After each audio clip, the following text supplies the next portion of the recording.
സംബാൽ മസ്ജിദിൽ സർവേക്കിടയിലുണ്ടായ വലിയ രീതിയിലുള്ള കലാപത്തിൽ യോഗി ആദിത്യനാഥ് നടപടി തുടങ്ങിയിരിക്കുന്നു എന്ന റിപ്പോർട്ടുകളാണ് ഇപ്പോൾ പുറത്തു വന്നുകൊണ്ടിരിക്കുന്നത്. യോഗി ആദിത്യനാഥ് രണ്ടും കൽപ്പിച്ച് രംഗത്തിറങ്ങിയിരിക്കുകയാണ്.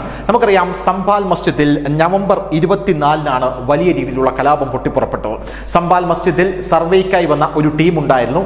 അവിടെയുള്ള പ്രാദേശിക ആൾക്കാരുമായി അവർ സംസാരിച്ചു കൊണ്ടിരിക്കുന്നതിനിടയ്ക്ക് പുറത്തുനിന്ന് വലിയ കലാപം പൊട്ടിപ്പുറപ്പെടുകയായിരുന്നു. എന്നാൽ ആരാണ് ഇതിന് തിരികൊളുത്തിയത് എന്നുള്ള കാര്യത്തിൽ വലിയ വ്യക്തത അപ്പോൾ വന്നിട്ടില്ലായിരുന്നു. കാരണം ഒരു കൂട്ടം അജ്ഞാതരാണ് ഈ സംബാൽ മസ്ജിദുമായി ബന്ധപ്പെട്ട് പുറത്തുനിന്നും ഈ സർവേക്ക് വന്ന ആൾക്കാർക്ക് നേരെ കല്ലെറിഞ്ഞത്. തുടർന്ന് വലിയ രീതിയിലുള്ള കലാപം പല ഭാഗത്തായി പൊട്ടിപ്പുറപ്പെടുകയായിരുന്നു.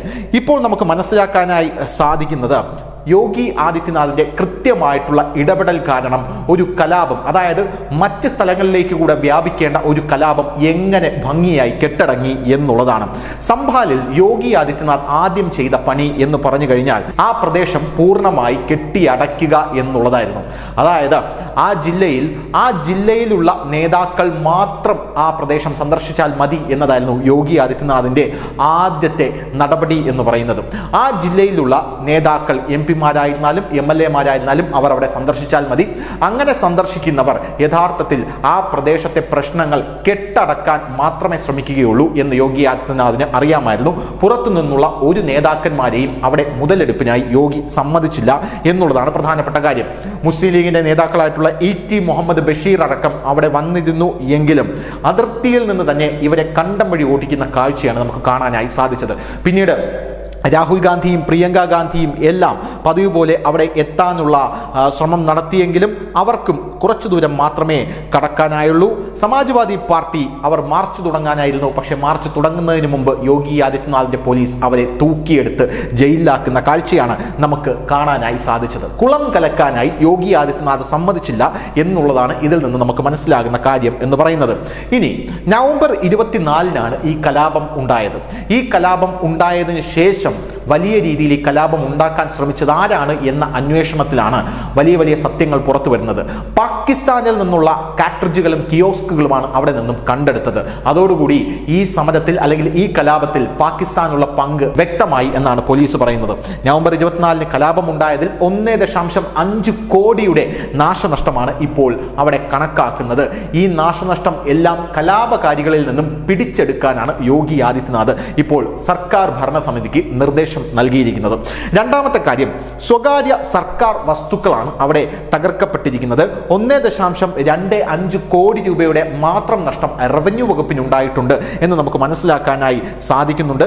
ഗതാഗത വകുപ്പിന് ഉണ്ടായിരിക്കുന്നത് 20.21 ലക്ഷം രൂപയുടെ നാശനഷ്ടമാണ്. 4 കാറുകളും 5 ബൈക്കുകളുമാണ് അവിടെ കലാപകാരികൾ കത്തിച്ചു കളഞ്ഞത് എന്ന് നമുക്ക് മനസ്സിലാകുന്നു. ഇനി മൂന്നാമത്തെ കാര്യം, പാകിസ്ഥാൻ വെടിയുണ്ടകൾ പരിശോധിക്കാൻ പ്രത്യേക ബാലിസ്റ്റിക് വിദഗ്ധ സംഘം, അവരും ഫോറൻസിക് സംഘവും എത്തിയിട്ടുണ്ട് എന്നുള്ളതാണ്. വെടിയുണ്ടകൾ ഫോറൻസിക് സംഘം സീൽ ചെയ്ത് കഴിഞ്ഞു. 5 പേരാണ് ഈ കലാപത്തിൽ മരിച്ചിരിക്കുന്നത്. 29 പോലീസുകാർക്ക് പരിക്കേറ്റു.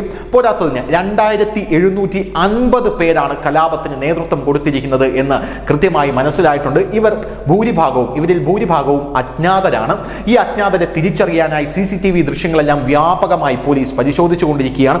ഇവരെ എല്ലാം തൂക്കി അകത്തിടാൻ തന്നെയാണ് SIT ASPയുടെ നേതൃത്വത്തിൽ അന്വേഷണ സംഘത്തെ രൂപീകരിച്ചിരിക്കുന്നത്. 2 ടീമായി 12 കേസുകൾ ഇപ്പോൾ തന്നെ അവർ അന്വേഷിച്ചു തുടങ്ങിയിട്ടുണ്ട് എന്നാണ് നമുക്ക് മനസ്സിലാക്കാൻ സാധിക്കുന്നത്. ഇതിനിടയിൽ സംബാലിൽ നടന്ന വേറൊരു സുപ്രധാനമായിട്ടുള്ള നീക്കം കൂടെ നമുക്ക് അറിയേണ്ടതായിട്ടുണ്ട്. അതായത് സംബാലിൽ ധാരാളം വർഷങ്ങളായി അവിടെ അനധികൃതമായിട്ടുള്ള കയ്യേറ്റം നടത്തി ധാരാളം കടകളും വീടുകളും നിർമ്മിച്ചിട്ടുണ്ട് എന്നുള്ളതാണ് നമുക്ക് മനസ്സിലാക്കാൻ സാധിക്കുന്നത്. അതിനിടയിൽ യോഗി ആദിത്യനാഥിന്റെ മറ്റൊരു ബുദ്ധി എന്ന് പറയുന്നത്, ഇതിനിടയിൽ കൂടെ ബുൾഡോസർ ഉപയോഗിച്ച് ഈ കലാപകാരികളുടെ വീടുകളടക്കം, ഈ കലാപകാരികളല്ലാതെ അനധികൃതമായി കയ്യേറിയ ആൾക്കാരുടെ വീടുകളടക്കം പൊളിച്ചു കളയുക, കടകളടക്കം പൊളിച്ചു കളയുക, തങ്ങളുടെ സർക്കാർ ഭൂമി തിരിച്ചു പിടിക്കുക എന്നുള്ളത് യോഗി ആദിത്യനാഥ് ഇപ്പോൾ തുടങ്ങിക്കഴിഞ്ഞു എന്ന് നമുക്ക് മനസ്സിലാക്കാനായിട്ട് സാധിക്കുന്നുണ്ട്. സംബാലിലെ ദീപ്സറയിലെ ചൗക്കിൽ താമസിക്കുന്ന നസീർ എന്ന് പറയുന്ന ആളുടെ വീടും കടയ്ക്കും ഇടയിലുള്ള വൈദ്യുതി തൂണ്. അവിടെ ആ വൈദ്യുതി തൂണ് പ്രദേശത്ത് കാൽനടയായി DM മാർച്ച് നടത്തിയപ്പോൾ അദ്ദേഹത്തിന്റെ കണ്ണിൽ പെടുകയാണ് ഉണ്ടായത്. അതായത് ഈ കടയും വീടും യഥാർത്ഥത്തിൽ ഇതിനകത്തുകൂടെയാണ് വൈദ്യുതി തൂണ് പോകുന്നത്. നമുക്കറിയാം, നമ്മുടെ നാട്ടിൽ വൈദ്യുതി തൂണുകൾ റോഡിലാണ് ഇരിക്കുന്നത്. ആ റോഡ് കയ്യേറി വൈദ്യുതി തൂണ് വീടിന്റെയും കടയുടെയും അകത്താക്കി ഇദ്ദേഹം പണിതു വെച്ചിരിക്കുകയാണ്. ഇദ്ദേഹത്തിനും കലാപവുമായി ബന്ധമുണ്ട് എന്ന് പറഞ്ഞ് ബുൾഡോസർ നടപടി അവിടെ തുടങ്ങിയിരിക്കുകയാണ് എന്നുള്ള റിപ്പോർട്ടുകളും ഇപ്പോൾ പുറത്തു വന്നുകൊണ്ടിരിക്കുകയാണ്. കലാപകാരികളിലെ വീടുകളിൽ വൈദ്യുതിയും വെള്ളവും എല്ലാം തന്നെ യോഗി ആദിത്യനാഥ് കട്ട് ചെയ്ത് കഴിഞ്ഞു. ഒരു കലാപത്തെ എത്ര ഭംഗിയായിട്ടാണ് യോഗി ആദിത്യനാഥ് അടിച്ചമർത്തുന്നത് എന്നുള്ളതിന്റെ ക്ലാസിക് ഉദാഹരണമായി മാറുകയാണ് സംഭാലിലെ ഈ നടപടിക്രമങ്ങൾ. News desk, news India Malayalam.